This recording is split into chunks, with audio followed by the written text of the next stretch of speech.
I was going camping with my family and I walked up the steps and I hemorrhaged. I had this massive hemorrhage, and that's kind of how it started. Hollie King, the founder of Sweet Bee Organics, a natural skincare company, started as a personal mission, transformed into a thriving business offering holistic, nature-based solutions for everyday well-being. And then I got home to heal, and it was a really tumultuous time for a couple of reasons. I thought I would be 4 weeks and back at it. I wasn't. To sit in your bed for 8 weeks was hard. I have an amazing circle of friends who brought meals to my house, made sure my family was taken care of. But I was also going through really the end of my marriage. And then I had 2 really small children. But through that, I made a commitment to myself that if I survived all of this, I was going to grow my business and grow my offerings to the world. Through the kind of times of me being in my bed, I was sketching and dreaming up all of these new products. So the mushrooms that I used when I was ill are the exact mushrooms that we use in our products. So reishi is amazing at boosting the immune system and also calming your nervous system, which is really important when you're trying to heal. For me, it was like, yeah, I want to live, but I want to live. You get to live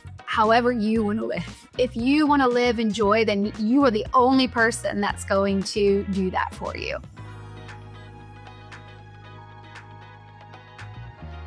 So let's dive into the first and pretty big question. In 2019, you faced a life-altering diagnosis of aggressive cervical cancer.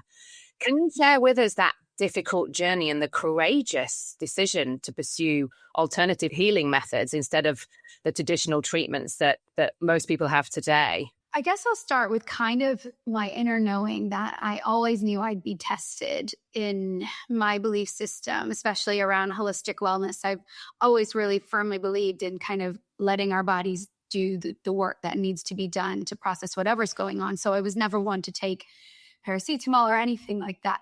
So when I was diagnosed, I wasn't surprised, which I think people find interesting. I remember I had been having these kind of symptoms of like watery discharge and like just interesting things. And I boiled it down to my son was like kind of weaning himself off breastfeeding. He wasn't doing it as much as he had been. And I thought, okay, so I kind of ignored it. And then I was going camping with my family and I walked up the steps and I hemorrhaged. I had this massive hemorrhage. And that's kind of how it started. So I went to hospital, as mothers do, or women, I'd say, as we do, sent my family off camping. I was like, no, I'll be fine. I'll just take myself to A&E. No big deal. I'll meet you guys at the camps. And went there and they said I was having a miscarriage, which I knew was impossible because I was at the tail end of my marriage. And unless it was an immaculate conception, it wasn't a miscarriage. And so they told me to go to my doctor on Monday, which I did, where I was misdiagnosed with fibroids. They said that it would be about a 6-month wait for a scan to hopefully remove those fibroids. And there was something in me that was like, no, something's wrong. And I'm so glad I listened to that intuition because I was lucky enough to have private healthcare through my ex-husband's work. And I went to be seen to see a gynecologist the next day. And I remember washing up and looking at myself in the reflection of the window while I was doing the washing up and going, okay, this is not, something's wrong. Like, be prepared, you're ill. And I just knew that, So when I was diagnosed, the doctor was quite surprised by my reaction because I was like, okay. And he was not very nice to me. So he basically said to me, this is your fault.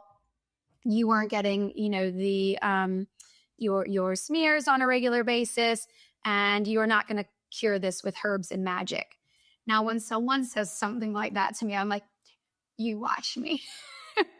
And I basically, from that point on, I called my mom. She flew over I'm from St. Louis. She flew over from the States, and we went on this quest to find the right doctor for me. And my mom's amazing. And, my mom's in the medical world. And so she was very adamant that I went a very traditional way and our conventional way. And I said, look, I just need someone that will listen to me and do what I want to do. So we saw so many doctors, and we finally found this amazing doctor, Dr. Francis Gardner, Mr. Francis Gardner, I should say, in Portsmouth of all places, which is about 2 hours away from where I live. And he was the only doctor that would listen to me, like really listen. I was open to having surgery, but I wasn't open to having chemo and radiation. And so we had this kind of initial consultation. He said to my mom, look, I think we'll be able to do the surgery in about 6 weeks. Why don't you go home and you come back? And then he examined me and he was like, right, this tumor has doubled in size in like 4 weeks. This is emergency surgery. You need to be prepared to have surgery in the next week. That means, A, the surgery is super controversial. You could die. You have to stop breastfeeding your little boy overnight, and you have to be prepared. Like, you have to get basically your stuff in order, right? So it was a big, big thing for me. And I think the hardest bit was telling, I tell the story a lot, but it's getting to me. My then 5-year-old, who's now 11, was sat at the bottom of the steps, and he said, are you going to die? And I couldn't just say no, because I didn't want to lie to him. So I said, I don't know. And I think that was just a really kind of hard point in that. But I always vowed to myself that I'd be honest with my kids through the whole thing. And so anyway, so I think it was a week later I had the surgery, and obviously I lived. And, I had 5 days in hospital, and it was a really interesting time for me because I had been a busy mom, and I started this company where I was making sun cream, and I had to kind of stop everything. That being said, I didn't really stop. My dad came out. He was like boxing sun cream, sending it out. My mom was there. So everybody, my sister, everybody kind of just jumped on the bandwagon and helped me. But I had 5 days in hospital, and I had never had 5 days off from my life before. So I watched Stranger Things. I did everything that I kind of wanted to do, which was actually quite nice. And I always think back to this time that I said to one of my best friends, Harriet, I said, it was probably about 3 weeks before I got diagnosed, and I was so spent. And I remember saying to her, God, I wish I just had 5 days in hospital where I could just like take a break. And I had 5 days in hospital. So we always joke about that. But yeah. And during that time, I decided not to forego. So the surgery, I'll backtrack. So the surgery was a radical hysterectomy. It was super controversial because they typically treat with chemo and radiation before they do that surgery to try and shrink the tumor. And I knew, and look, I don't judge anyone that does chemo and radiation at all. But for me, I knew my belief system wouldn't work for me, and it would probably kill me. So I needed to do something different. So the surgery was about 8 hours, and it was a big surgery. And, Francis, who I see him still, and he was like, it was a big deal. Like, this tumor was huge. And I feel like now I can tell you how big of a deal it actually was. It was a big deal. So me being me, I was like, I don't want any pain meds. I'm going to do this, all that. So imagine an 8.5 hour, like kind of open abdominal surgery. And I used cannabis oil. I snuck it into the hospital and used it to treat my pain, which Mr. Gardner was just so pleasantly surprised. Like, he couldn't believe how much it was managing my pain, not using, the typical opioid-based pain meds that I just wasn't willing to take because it makes me throw up. And when you have abdominal surgery, throwing up isn't ideal. So yeah. And then I got home to heal, and it was a really tumultuous time for a couple of reasons. A, I thought I would be 4 weeks and back at it. I wasn't. So it was super humbling. Like, to sit in your bed for 8 weeks was hard. And I have an amazing circle of friends who brought meals to my house, made sure my family was taken care of. But I was also going through really the end of my marriage. So, he was not in a good place, nor was I. We weren't in love anymore. And it was hard, I think, for him to have to kind of take care of someone that, it wasn't there for us. And then I had 2 really small children. But through that, I made a commitment to myself that if I survived all of this, I was going to grow my business and kind of, I guess, grow my offerings to the world. So through the kind of times of me being in my bed, I was sketching and dreaming at all of these new products. And then I got a phone call from my doctor saying, look, we thought we got it all, but it had spread to your lymph nodes, and you need to have chemo and radiation. And I was like, I don't know, can we swear on this? I was like, shit. Okay, Holly, you're being tested again. How are you going to do this? And I chose to decline it. Once again, for me, I knew it just wasn't the right fit. And I found another, I still worked with Francis, and he was really supportive, even though, once again, he was like, look, I can't advise that I wouldn't do it this way, but I understand why you're doing it this way. And I found another doctor, Dr. Kate James, who was an NHS doctor and then went kind of the naturopathic route. And she introduced me to mushrooms. And that's how I found kind of my little savior, medicinal mushrooms. And I took them in large doses that cleared my body from, my lymph system from the residual cancer. Yeah, I mean, what a story, and such a radical decision to make. You have got 2 kids and a business, and it's such a brave decision to make, is just to have that courage to follow your own path. And it sounds to me like you have a real deep understanding and connection to your own body. So your mind and body are deeply connected. How did you get to that stage in your life? That's a really good question. I think, I just remember being a little girl and always listening to that, like hearing that voice. And I ignored it, as we all do, but knowing it was there. And I think, after having my first child and wanting to have a home birth and getting so close, but then being transferred to hospital where all these interventions happened, I think I was like, God, if I would just listen to myself a bit more, I think I could have done it. And I think after that, I had Odin at home, my second child, and it was such a beautiful healing birth. And I think once that kind of, I don't know, that instilled in me that I can do this, and my body is I don't know, just amazing and brave and has it in a knowing. I think that gave me the strength. I think Odin's birth gave me the strength to make medical decisions based on my inner knowing. But with all that being said, I think it's always been there for me, and probably quite a loud voice. And yeah, I don't know if that answers the question, but it's just always been that little whisper.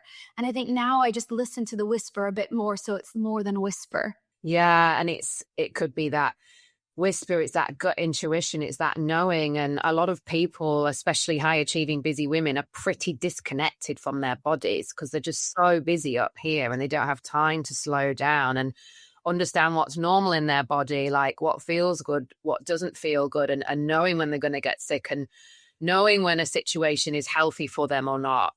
It's fascinating. And I'm a big fan of Dr. Joe Dispenza, and obviously he's a well-studied neuroscientist, and he healed himself through the power of the mind.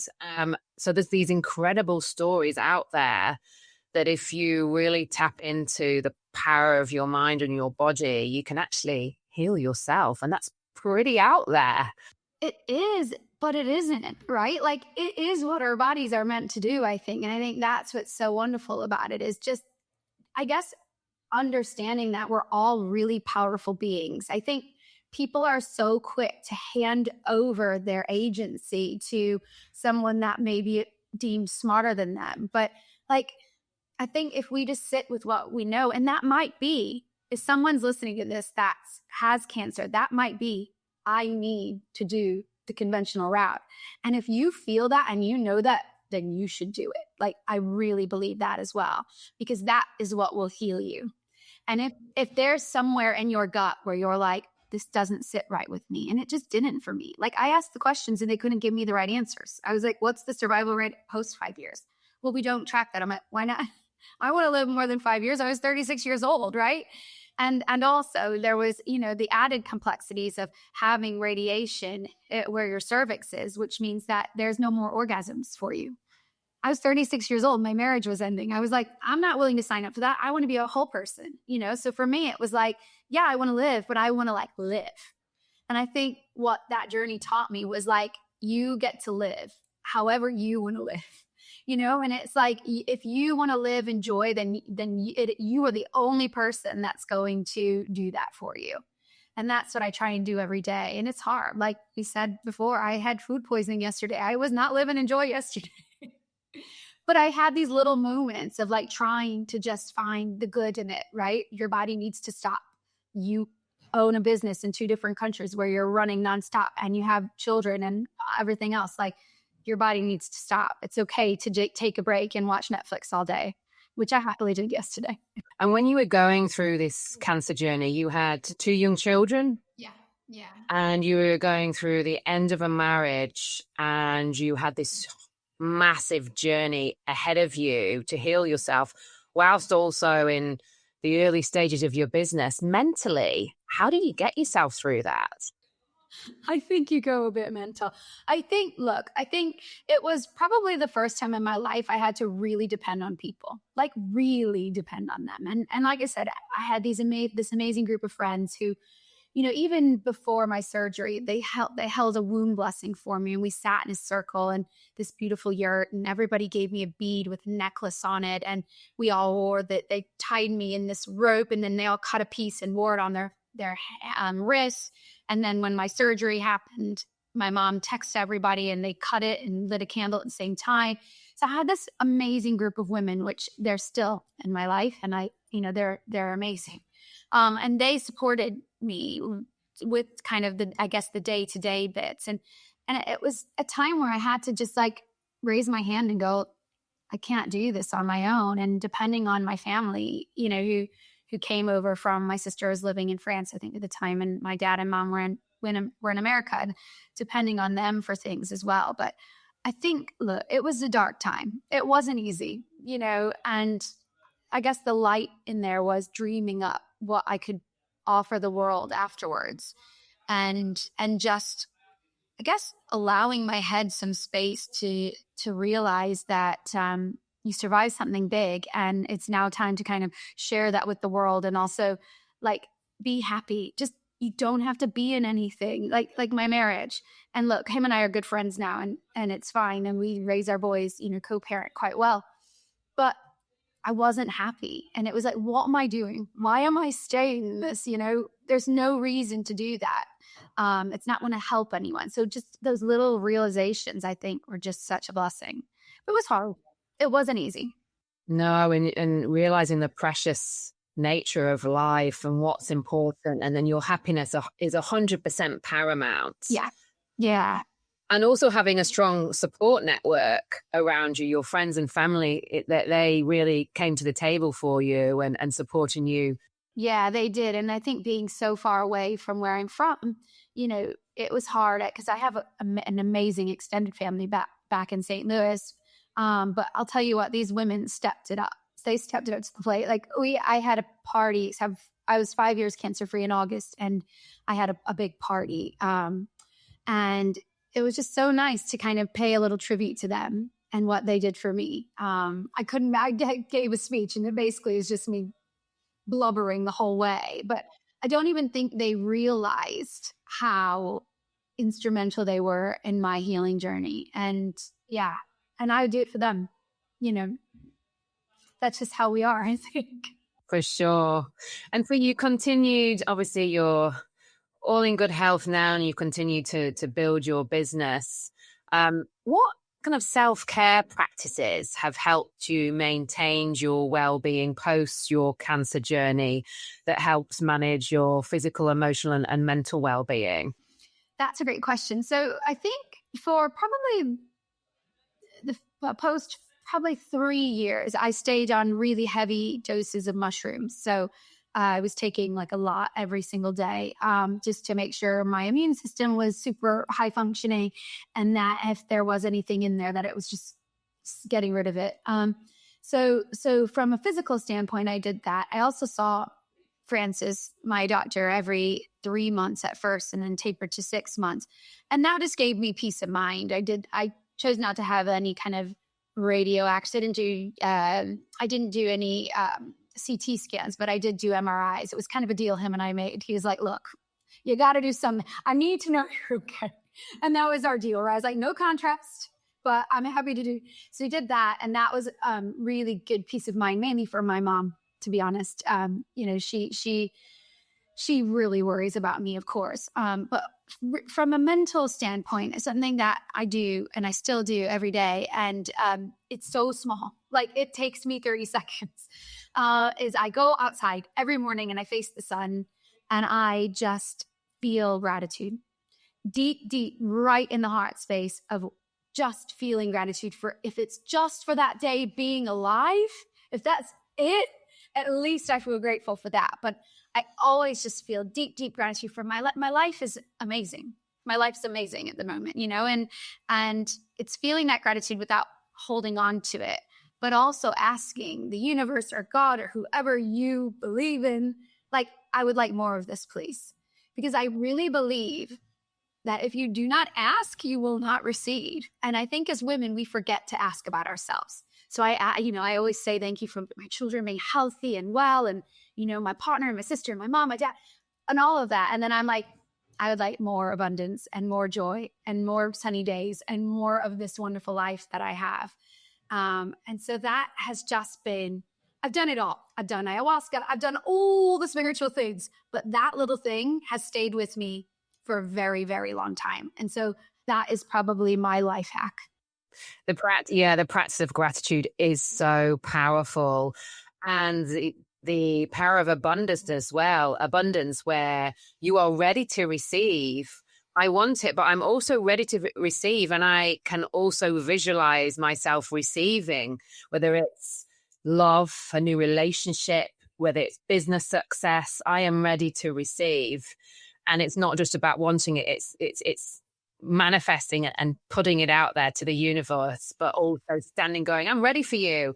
I'm good. I'm open. My heart is open to it all. Exactly. And I think feeling the feelings of already having it is kind of that little secret tweak for manifestation. I do it with my boys a lot, but they always want to feel the feelings of it being sweetie land. And I'm like, okay, but your body knows that's not good, that's not real, right? So your body and your inner knowing is, that's probably not going to happen because you know that that's not real. Like, let's start with something small. Yeah, no, I love it. And I love that you're getting your kids in this mentality early on in life. It will set them up for life. Yeah, they do think I'm crazy. They'll be thanking you in another 10, 20 years time. Probably, or they'll go the complete, my friends always joke that my kids are going to feel like accountants and GPs because I'm so kind of woo-woo, as everybody says. But yeah. If you love PS I Love Me and want to dive in deeper, then join the Evolve Woman, my 8-week online coaching program, which will take you on a transformative journey of self-discovery, fulfillment, and to find the joy and love you so deserve. Check out my Instagram, Lynda Williams Coach, to find out more. Well, let's dive into the world of medicinal mushrooms, because it continues to be a hot topic in the health and well-being world. Adaptogens, there's so many different forms of mushrooms out there that you can have in your coffee, that you can put in your smoothie. What type of mushrooms are they? How are they harvested? What special powers do they have? So the mushrooms that I used when I was ill are the exact mushrooms that we use in our products. I always think that that's just a really interesting fact, because people are like, what did you use? I'm like, I use these ones, and I still use them, right? I use our blends now. I don't feel, my body doesn't feel that it needs massive doses of them anymore. So I use our blends at Sweet. So the mushrooms that I used were reishi, chaga. So reishi is amazing at boosting the immune system and also calming your nervous system, which is really important when you're trying to heal or trying to run a business or being a person in this world. And chaga has the highest kind of antioxidants than anything else on this planet. And it's really good for your immune system. And there's a lot of studies linked specifically for cervical cancer. And chaga extracts. So that's a wonderful one that I think everybody should take. And then I used turkey tail mushrooms, which unfortunately now in the UK, they deem them as novel food. So we've had to take it out of our blend, which is such a shame. We still have it in our blend in the US, but it's such a shame what they're doing to these powerful beings, because we could get on that topic about, them supporting pharmaceuticals versus natural healing methodologies. But it's a shame because turkey tail is an amazing immune booster. You can still get it. We just can't sell it as food. What's that called again? Turkey tail? Turkey tail mushrooms. They grow wild in the UK. It's so ridiculous. Well, we can't. So we should Because just go literally, foraging for them instead.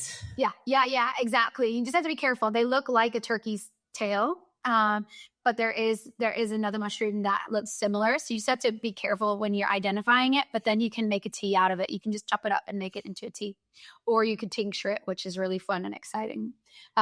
Yeah, and then I took lion's mane for my brain, which is great at reconnecting neural pathways in your brain. When you go through a very long surgery, your brain is screwed afterwards. I mean, I'd be like sat there kind of just in the distance, not even, your brain's just screwed. So just having something to support your brain, I think, is important. And I took cordyceps, which give you energy and also support your immune system. So those are the mushrooms that I took. And those are the mushrooms that are in our blends because they just served me so well. And I felt that I needed to get them out to the wider community because I feel that if people took them on a daily basis, they'll just feel good. And also then it's supporting your immune system, which we know is so important with all the kind of, I guess, external stressors that we have in this crazy world that we live in.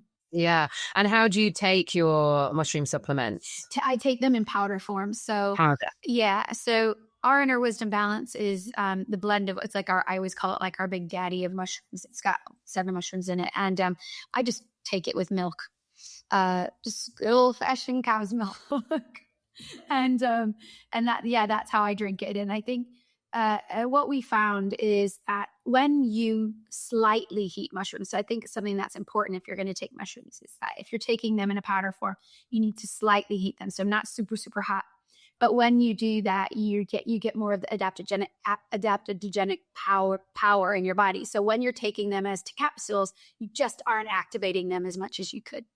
So I think that's quite an important element to taking mushrooms. And that's why I prefer, and that's why at Sweet Bee, we do it in powder form. We get people all the time going, can you just do it in capsules? I'm like, yeah, but it's just not the best. And I want you to have the best. Yeah. So that's what we try and do at Sweet Bee is do the best, like the best things that you can do. And it might not be the easiest, it's the best. And that's important. Yeah. It sounds like you have a real authentic brand and products that it's the product of you, isn't it? A product of your experience and sharing. I think a lot of the greatest brands and people who have done well in life, it comes from an experience or trauma that they've been through, and they want to share their experience and help other people heal in whatever format or way that is. So incredible work. Thank you. Yeah. I mean, it's fun, and like every single product is really a product for me. The idea starts with me. And obviously we work with chemists and all these amazing people on my team. I'm not a one-man band at all, but the start of the product typically comes from me. And it's because I'll see an issue in my life and I'll go, well, how do we fix that in a natural, holistic way? And that's how it starts, the 30 developing a product. And your brand philosophy seems quite deeply connected to our natural cycles and also seasonality. How do you incorporate this with, your approach to well-being, both in your product development and also your personal well-being? I think I always look to Mother Nature first. So you're right. Seasonality is super important. Hence, like our elderberry elixir, we actually sell it year round now because people asked us to.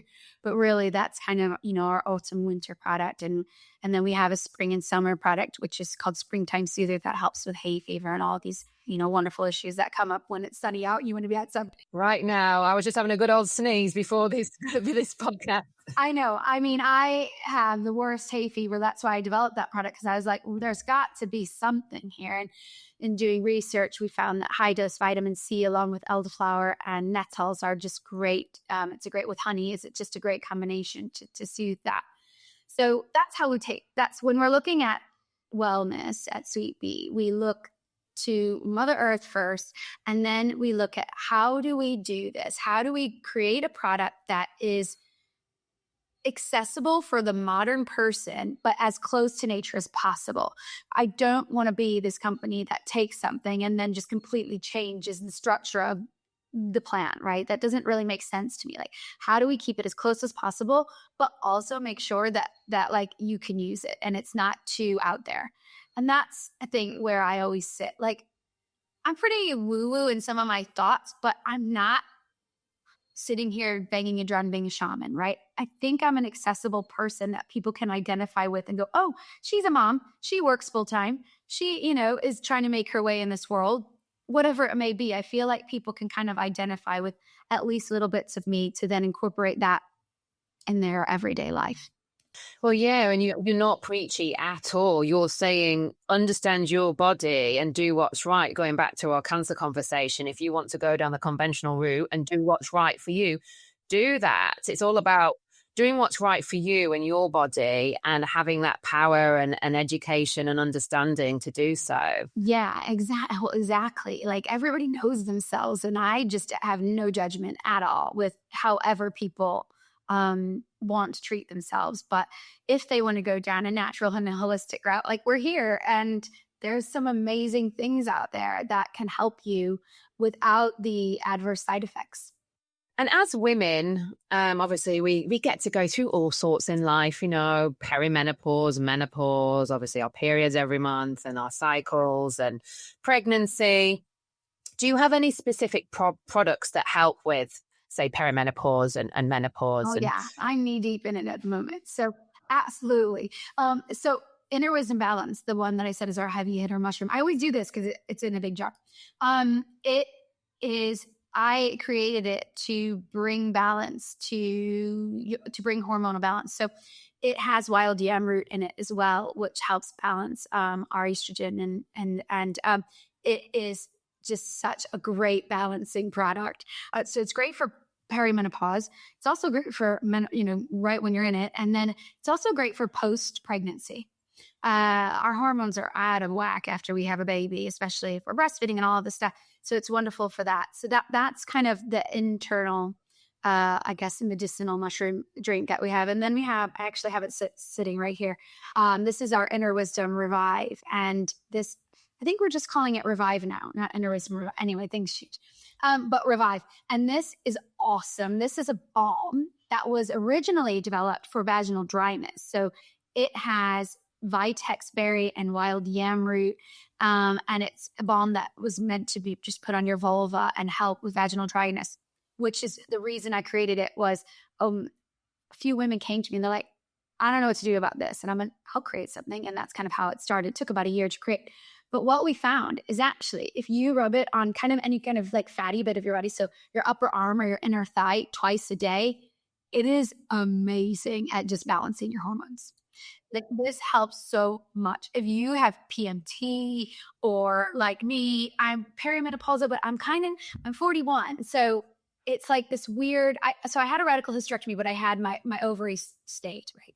So I don't know if I am because I don't bleed anymore, but I still have my ovaries. So I'm still cycling, but I know that my boobs hurt like I'm pregnant all the time and I'm moody and my sex drive is like this, right? So it's like, this has helped so much, just using it twice a day in the morning and before bed. And honestly, I always say to our marketing team, I'm like, this should be a hero product. This is like a hero in a jar, but it's very hard to market because once again, you got to be careful about what you say, right? And it's just very hard to bring natural products to market with how much bureaucracy there is around it, which is such a shame considering, and I'm going to get controversial here, considering they bring drugs to market like that without, if we look at the COVID vaccine, they didn't even test it. So it's like, how the hell can you put wild yam root on your arm? But, and you can, obviously everything is lab tested and scientifically backed, but it's just what you can say in adverts. And remind me, the name of that product is? Revive. Okay, Revive. We all need a bit of that in our lives. We all need to be revived for sure. And then one of my favorite topics to talk about is sleep. I'm obsessed with my sleep. I have an Aura ring. It's all going on. And I think it's that one area in well-being that no one has that magic answer to and can take that pill where obviously there's the traditional drugs out there that are pretty bad for sleep and they make you feel dopey and they're not really getting to the root cause of why we're not sleeping properly. But I think sleep's becoming more and more of an issue with all the tech we have. We're always on, the blue light, the stress levels and all the rest of it. And you have obviously your cult product, Sweet Sleep, really helps women and men alike to get a good night's sleep. So what is actually in this magical formula? Yeah. So magnesium is the winning, what am I trying to say? The main ingredient in this. And I created this for Odin, my little boy, who's now 8. I can't believe he's 8. When he was about 3, he just wasn't sleeping. He had restless legs. And I was like, how does this little boy have restless legs? Like, that's like an adult thing, right? Anyway, and I tried a magnesium spray on him. And it was incredible. I don't know if you've ever tried on. They're so itchy and so painful. And if you put that on a 3-year-old child, they're not going to sleep, and B, it's a nightmare. So I was like, oh, I wonder if I take the butters from our sun cream and mix it with a magnesium oil. So I made a magnesium oil and did it.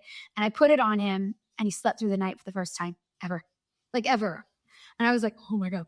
So that's how it started. And I put it on the website thinking it would be just an adjunct product that people would buy when they were buying their sun cream or their elderberry elixir. Those were the 2 products I had at the time. And someone in the menopause world caught hold of it. And as we know, when we're perimenopausal, we don't sleep. And it just took off. And it is the best-selling sleep magnesium balm in this country. And it's going like crazy in the US now. We sell 1 jar every minute. And the reason why it's so good, and there's other people out there making it and all that, but the reason why this is so good is we packed so much magnesium into this, and it's very, very, very hard to get magnesium into an oil-based emulsion. And we spend so much money and so much time with chemists to make this right, to make it perfect, because we know that it needs to be perfect. And it just works so well. I always tell this anecdote of when I met my now partner, he's a lawyer.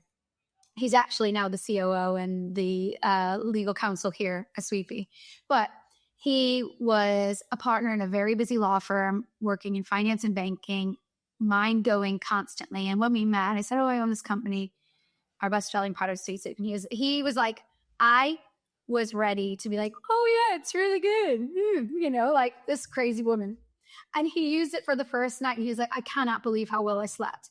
And, we go through jars and jars and jars of this at home now because it works so well. And it really works. And I think that's what's so beautiful about it. It's simple. It's organic. It's not, this isn't rocket science, but it's the way that our team out there, and I'm pointing out there because I'm in my office, they're making it right now.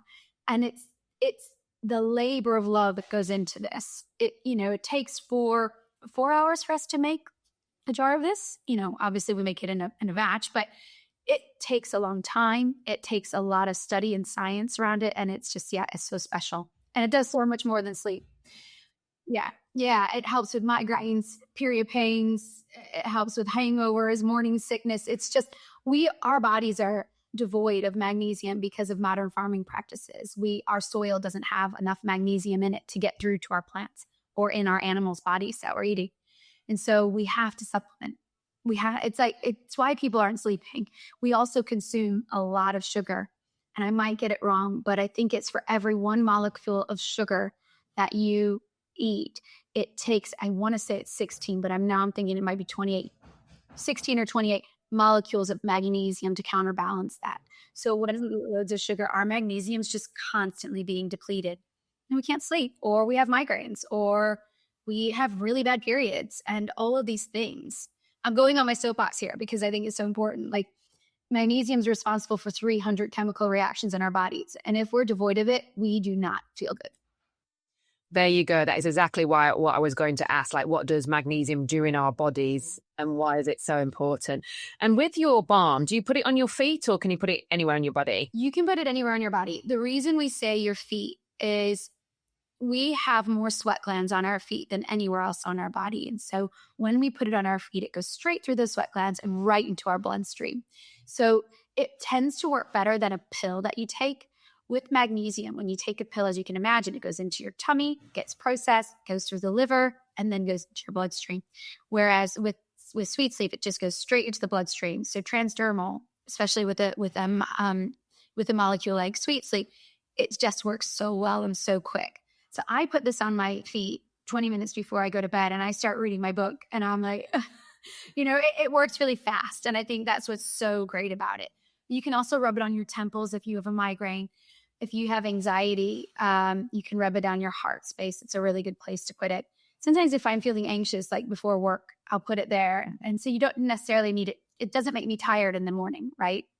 And actually, what's great about magnesium is it is a precursor to our GABA production, which helps make melatonin. So it's a precursor to making melatonin. So even if we put it here in the day, it helps our brain prep to make that melatonin at night. Oh, this is so fascinating.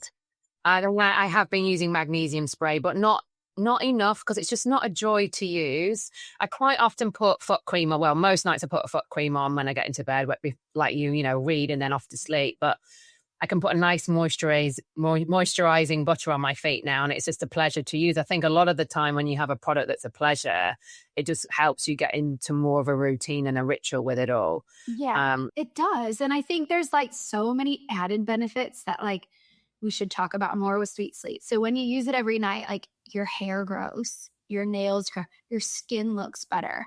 Like there's all these little things. Like another thing, like if you run out of deodorant, rub this on your pits. It will get the smell. The smell will go away because magnesium helps with balancing bad bacteria. It's just so important. And yeah, it's a game changer, this product. I love it. And I'm really, really proud of it. Amazing. And what else can we do to get a good night's sleep, aside to slathering that on our feet before we get into bed? What else can we do to ensure we have a good night's rest? I think, there's some practical things that I think a lot of people talk about, which are important.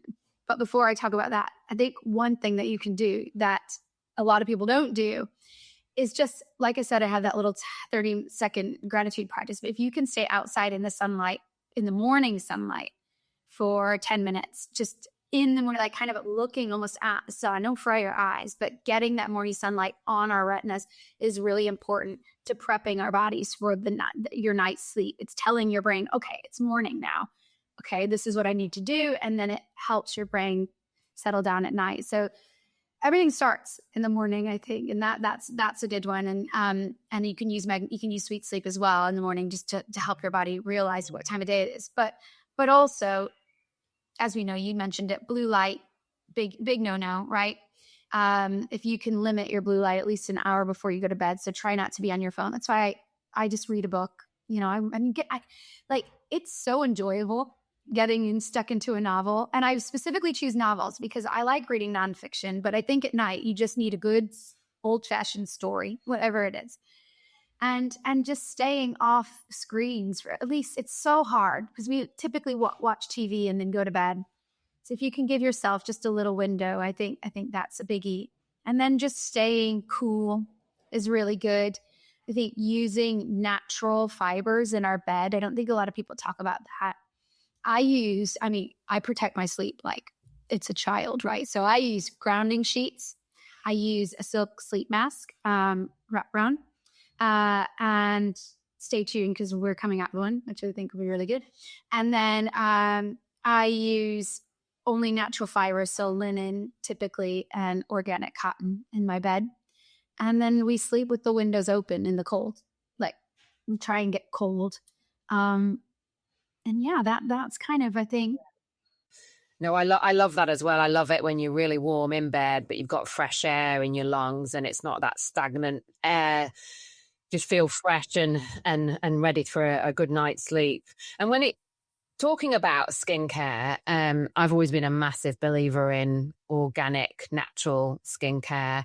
I spent years and embarrassingly thousands of pounds trying all sorts of stuff, and it's all just oil and water with a load of marketing slapped on most of these big brands. And I've really converted to highly natural, like 100% natural products over the years. And I'd seen a huge difference.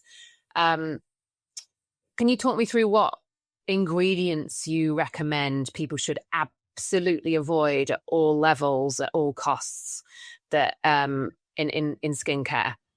I mean, the biggies are the big nasty preservatives, right? We don't really want that on our skin, and we don't like. If we talk about how Sweet Sleep works, it gets absorbed through the bloodstream. So everything does, right? So in your sun cream, you want to make sure you're not using those hormone disruptors, those endocrine disruptors that are in conventional sun cream. If you're going to use a sun cream, use a mineral sun cream. That being said, I really believe in the power of the sun. I think it's important for us to have some sunshine on our skin, and I try and do that as much as we can here in England. And then and when it comes to kind of creams and all, there's just so much rubbish out there, and there's so much greenwashing out there, and I think that's what we need to steer clear of. So just looking at ingredients, really reading the back of it, and going, okay, is this what we do at Sweet Bee? Is we try and put our you have to put the INCI, so the Latin name of your ingredients. It looks chemically, but we try and in brackets put what it actually is, so people see, oh, that's coconut oil. Oh, that's shea butter. But I think partnering with a brand for your skin, an organic brand, is really, really important, because we just, we're certified organic, and you have to go. Like, I don't think people realize how hard it is. You have big audits, and they are looking at everything that you put in your products, but also how you produce them, where you store things, all of it. It's so important. Like, it's so hard to pass, and it takes a lot of manpower and a lot of hours to get it right. And we believe in doing it the right way. But there's some biggies that I think are great for your skin. And I think one thing that we love here is tremella mushroom. So our face cream, it's called Glow. I love it so much. Like, I love it. So, do you know when you create something, you're like, I love this. and it is, so tremella mushroom has more hyaluronic acid than anything else on this planet. And when you do you have any? I'll have to send you some if you don't have any. No, I'd love some. I love hyaluronic acid, but wow, that is a massive tip. It's so good. And you put it on your skin, and it instantly plumps your skin, and it hydrates, and it brightens. This product, our face cream, is just so good. When you come up with something, you're like, and it's so simple. And we use rosehip oil, and we use organic mango butter, and just all these beautiful things for your skin, just to give you a glow. And like, everyone that uses it is like, I genuinely put it on and I glow. And it's so good. And so that's what we try and do. Keep things really simple, but also make sure that they really, really, really work. So that is, I don't know if I answered your question, but.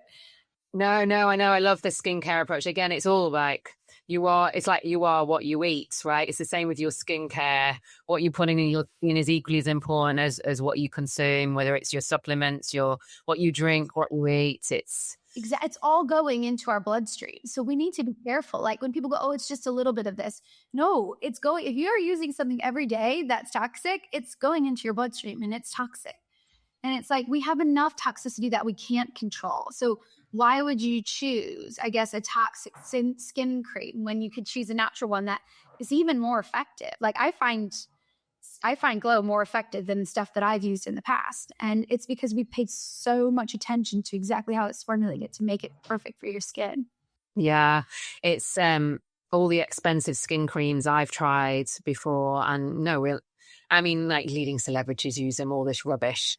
And my skin's tight, or it's shiny, and it just doesn't feel good. But as soon as you start using 100% organic and natural, it's like, thank you. Your skin's like, thank you so much. I don't have to be tight anymore. I don't have to be shiny. I'm not begging for moisture. I'm not over moisturized and all these things, because it's not stuffed with fillers and rubbish. Your makeup's not sliding off your skin. Like, I totally agree with you. Yeah, I think it's so important. And I think just also, like, good skin comes from within as well. Like, if we treat our bodies good and we eat good food, like good foods, you can see that. Like, I know I've been naughty, and like, we went skiing in France, and I was like, yeah, all bets are off. I'm eating what I want. Like, and it showed in my skin quite quickly, and look, it's obvious, and it's obvious. And I understand that it's hard. It is hard. Yeah, it's all about balance, though, isn't it? Like the 80-20 rule, I try to go about 80% good, 20% like have a pizza or a burger and stay sane. Yeah, exactly. Totally. I agree. Yeah, exactly. And what you alluded to some new products in the offing. Are you able to share some new and excited things that you're working on that we've got to look forward to from Sweet Bee? Yeah, well, we have something coming out really soon, which we're taking that tremella mushroom and giving you a product for internal use as well, which is exciting. It's really, really yummy, and I'm really excited about it. That should be coming out soon. And our pipeline is just, I wish I could tell you all the amazing things that we're working on. But yeah, stay tuned. We are working on a sleep mask that will, I think, be a game changer for sleep as well. It's gorgeous. So, but yeah, we've got some really good stuff coming. I wish I could say more. Oh, well, it all sounds exciting. I after this podcast, I'm going straight to your website and putting a batch order of everything in. Amazing. Well, yeah, I mean, it's, I think that's the great thing about CB is you can come to our website, and if you're dealing with something, there's usually something there to help you, which I think is, I like to call us a modern day apothecary, or kind of like the Boots of the organic world, right? I probably can't say that, but I want people to come to Sweet Bee and go, oh, I've been having trouble with my hormones. Oh, let me try that first before I go down another route. So yeah. Exactly. And I think that's an amazing mindset, and to share, like, hey, just come and try them. If it doesn't work, then you can go down to the conventional route. But, give us a whirl, and 9 times out of 10, it's going to work for you. So exactly. People, especially with sweet sleep, are always so pleasantly surprised. Like, how did that work? Like, we get people that write in that, like, I haven't slept in 25 years, and then they sleep. And it's like, why was it that simple? I'm like, isn't it wonderful that it was that simple?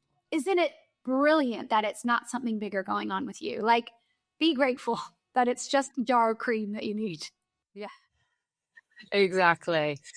And to wrap up this podcast, can you share 3 things that our audience can do to improve their health and feel energized, aside to taking your products? What are your 3 top tips to help them boost their health and energy?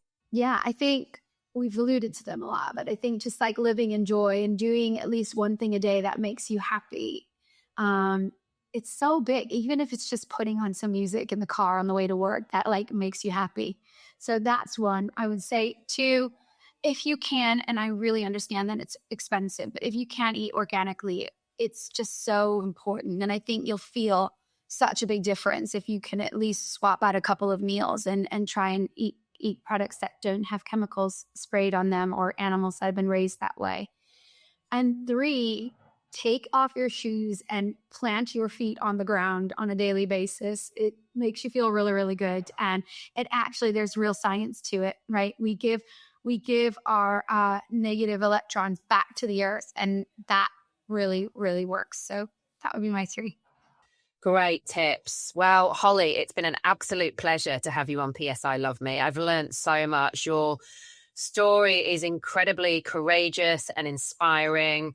I love how deeply authentic your products are, and I can't wait to try them and buy everything else that you've got coming out. So I'm sure our listeners will want to as well, especially that sleep butter. So I can't wait to see what's next for you. Awesome. Thank you so much, Lynda. It was really fun, and it's great to speak to you. That's it for today's episode of PSI Love Me. I hope you've learned some interesting nuggets to weave into your everyday life to feel a little lighter, brighter, and inspired. If you loved today's episode, be sure to subscribe, rate, and leave a review. It helps more high-achieving women like yourselves to find us. And don't forget to follow us on Instagram, Lynda Williams Coach, for more daily inspiration and updates.